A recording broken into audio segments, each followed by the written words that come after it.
बिस्मिल्लाहिर्रहमानिर्रहीम। उम्मीद करता हूँ आप सब खैराफियत से होंगे। अल्लाह ताला सबका शौक़ सलामत रखे। फार्मिंग जी नाम है सब्र शुक्र और मेहनत का। आप लोग सोच रहे होंगे मैं आपको केले का दरख्त क्यों दिखा रहा हूँ, इसके पीछे भी एक राज है। चलें वो राज आप लोगों को सामने अफ़शा करते हैं कि इसके पीछे क्या राज है। ये जी केले हैं और इन केले का हम एक फ़ायदा उठा रहे हैं। वो फ़ायदा ये है कि हम अपने जानवरों को आज कॉपर कैप्सूल खिला रहे हैं। तो डायरेक्ट खिलाते हुए हमारे पास कोई ऐसी गन नहीं है कि हम डायरेक्ट खिलाएं, तो हम उसका ये देसी जुगाड़ कर रहे हैं कि कॉपर कैप्सूल को खोल के केले के अंदर डाल के अपने जानवरों को खिला रहे हैं। तो इधर यहाँ पे रखते जा रहे हैं, फिर जाके अपने जानवरों को खिलाएंगे और वो भी दिखाएंगे आपको इंशाल्लाह ताला। तो सिर्फ ये अच्छा एक देसी जुगाड़ है कि कॉपर कैप्सूल को खोलें और केले में डाल दें। आराम से आपका जानवर जो है, बकरी आराम से खा लेती है, बकरा आराम से खा लेता है, बच्चे आराम से खा लेते हैं और कॉपर भी उनके जिस्म का हिस्सा बन जाता है।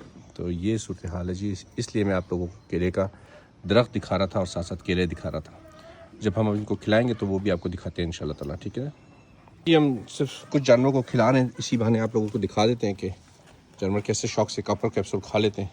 तो आप लोग देखें और इन्जॉय करें। बकरी है मिडो, इसने अभी 3 बच्चे दिए हैं और इसको भी हम लोग पहले कॉपर कैप्सूल खिलाएँगे।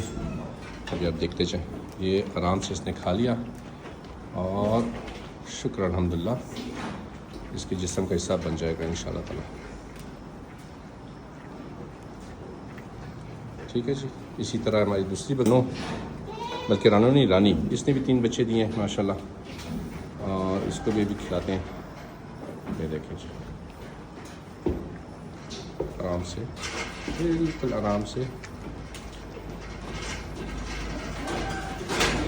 जानवर खा लेता है और उसके जिस्म का हिस्सा बन जाता है।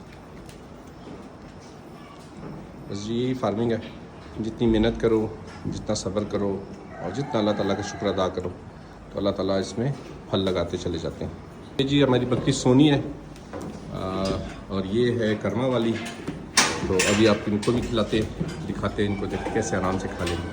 बस एक एहतियात करनी है, खिलाते हुए जैसे हमारा बच्चा मुँह के आगे हाथ रखता है ना, कि केला मुँह से बाहर ना निकले। वैसे तो निकालते नहीं है केले को मुँह से, तो आपने हाथ इसी तरह मुँह के आगे रखना है ताकि बकरी के मुंह से केला निकले नहीं। ये देखें, ऐसे हाथ रख लें, एहतियात करें कि केला मुंह से ना निकले, कॉपर कैप्सूल मुंह से ना निकले। ये जी कॉपर कैप्सूल चला गया इसके मुंह में आराम से। ये जी हमारी सोनी की बारी है। उस तरफ लाइबा खड़ी है, उस तरफ शहजादी खड़ी है। अब इनको भी खिलाएंगे इंशाल्लाह ताला, आप लोग देखते जाएं। ठीक है जी।